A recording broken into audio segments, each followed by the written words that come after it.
soal pekerja migran ini yang banyak muncul di berita ini adalah perlakuan tidak adil. Devisa itu tahun kemarin 253,3 triliun. Dengan dia bekerja misalnya di Korea atau di Jepang, rata-rata dikirim 60-70%, Pak. Tantangan terberat kita hari ini orang-orang yang berangkat secara ilegal. Kalian yang berangkat ilegal jangan loh ya, bahaya loh itu.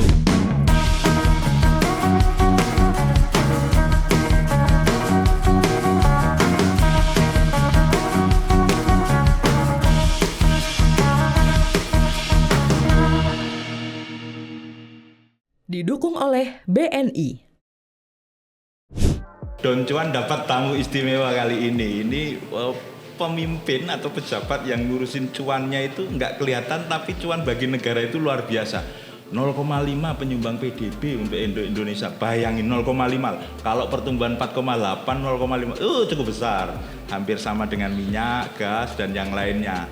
Nah, devisanya tahun 2023 aja sekitar berapa ratus triliun ini? 150 triliun menurut catatan. Nah, ini ada target 400 triliun dan kita akan ngobrol dengan Pak Menteri Karding. Apa kabar, Pak? Baik, alhamdulillah. Pak, gimana buruh migran kita, Pak?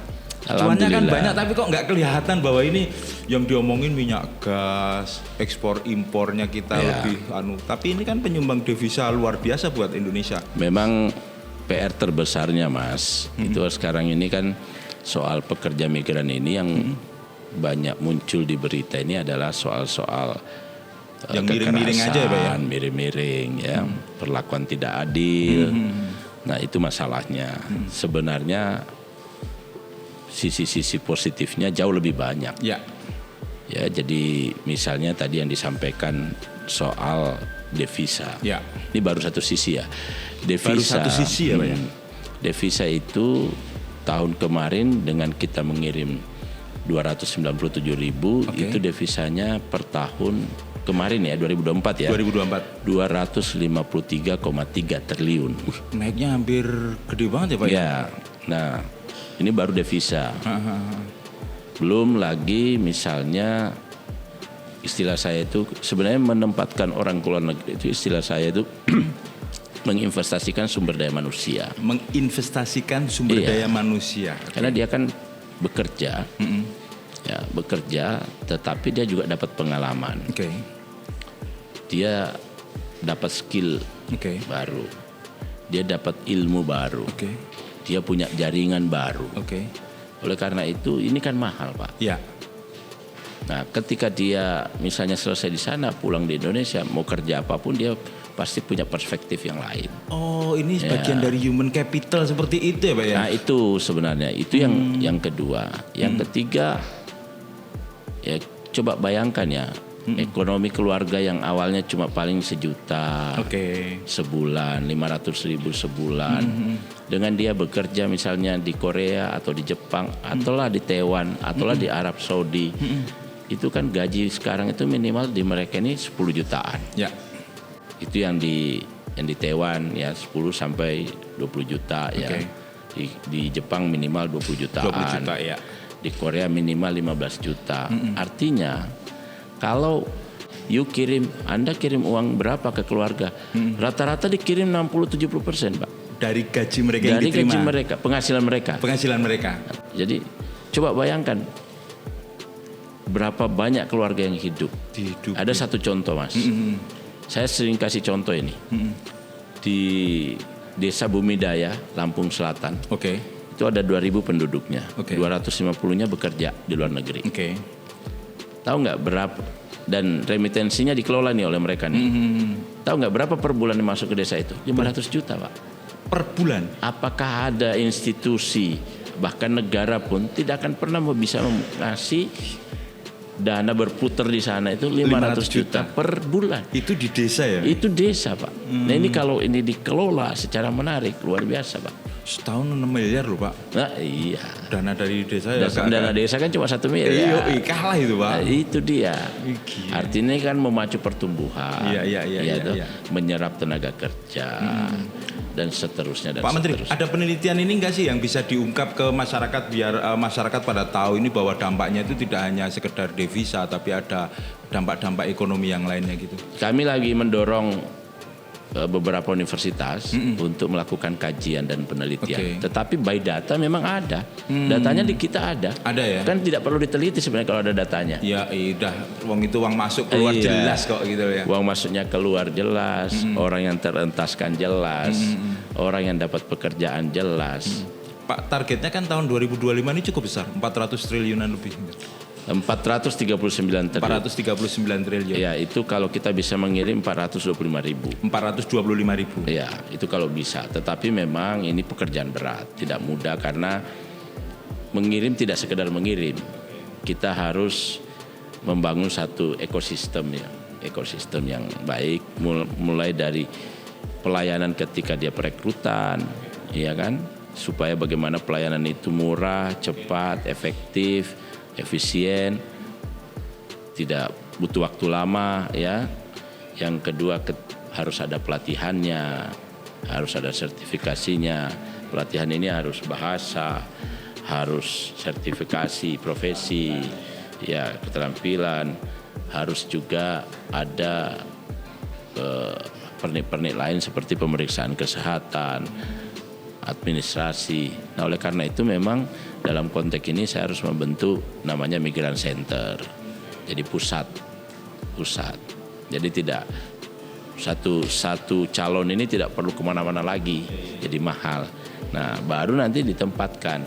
Nah, memang bedanya sebelum dan setelah ini. Kalau dulu yang banyak kita kirim itu rata-rata domestik, lingkungan rumah tangga ya, bekerja di lingkungan rumah tangga, caregiver, pokoknya asisten rumah tangga, driver dan seterusnya. Kalau hari ini kita coba menggeser itu menjadi lebih meningkat lagi ke jabatan-jabatan kerja yang lebih skillfulnya lebih ditingkatkan ya. Satu skillfulnya lebih tinggi, penghasilannya juga lebih tinggi, dan itu membantu kita juga untuk tidak mudah mereka dikerjain ya. Iya. Pak, tadi dikatakan tidak mudah dari paparan pelayanan, rekrutmen dan yang lainnya tadi pelatihan dan semuanya. Yang menjadi tantangan berat itu di mana, Pak? Kalau tantangan rekrutan atau gimana? Tantangan terberat bukan di rekrutan. Tantangan terberat kita hari ini kalau di kementerian itu orang-orang yang berangkat secara ilegal. Oh gitu. Kalian yang berangkat ilegal jangan loh ya, bahaya loh itu. Mending yang legal, hasilnya pasti lebih gede dan aman. Kerja kalian tenang, keluarga tenang gitu kan Pak Menteri ya. Iya. Jadi biar dapatkan cuan-cuan yang lebih gede lagi.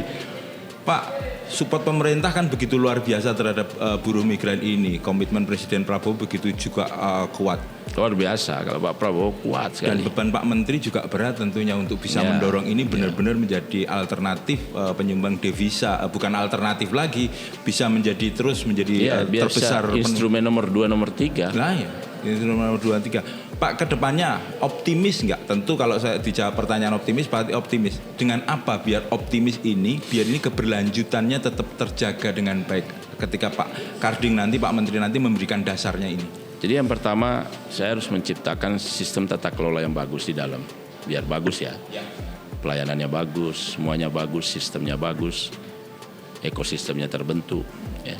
Yang kedua, memang kita harus melakukan promosi dan sosialisasi terus menerus. Ada 2 promosi yang harus kita lakukan. Promosi untuk tidak berangkat secara ilegal, promosi bahwa bekerja di luar negeri itu keniscayaan dan itu investasi sumber daya manusia. Lalu yang ketiga, kita harus memperbaiki memang model vokasi kita. Sampai hari ini kementerian saya dengan segala hormat saya sampaikan tidak punya kewenangan mengatur BLK maupun LPK.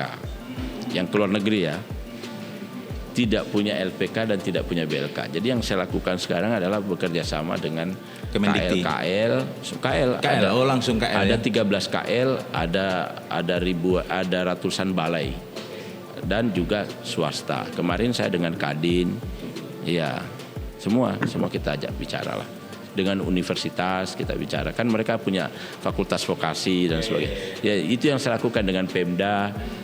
Jadi itu saya lakukan untuk mempersiapkan semua. Yang penting ini berangkatnya satu prosedural, yang kedua dia melalui pelatihan yang benar. Ini secara tidak langsung Pak Menteri itu kayak memberikan pesan pada, dulu itu ada ST kabur aja tapi harus dibekali dengan baik bahwa nanti di luar negeri juga harus punya skill yang cukup mumpuni kan Pak Menteri. Iya, nggak bisa kalau kabur saja yang menderita di sana nanti itu. Malah repot. Iya, Pak Menterinya nanti punya skill repot. Ketempuhan Pak, kalau bahasa Jawanya itu cuci piring. Cuci piring. Nah Pak Menteri ini suka bagian cuci piring, makanya kalian yang ilegal tolonglah, janganlah, please lah, karena cuannya juga nggak terlalu gede. Nanti kalau legal dibantu oleh Pak Menteri cuannya akan kalau gede. Kalau ilegal daya tawar sama pemberi kerja itu rendah. Karena namanya ilegal. Nanti kamu kalau bekerja di saya, kalau kamu aneh-aneh saya laporkan. Kalau kamu nggak mau terima gaji sekian saya laporkan. Selesai Pak. Iya. Legal lah, karena di sana nanti akan dibantu oleh Pak Menteri Kardi yang pasti. Pak Kering, makasih waktunya. Semoga ini terus menjadi cuan bangsa Indonesia, cuan masyarakat Indonesia, dan yang pasti jangan ngomong cuan tanpa don cuan.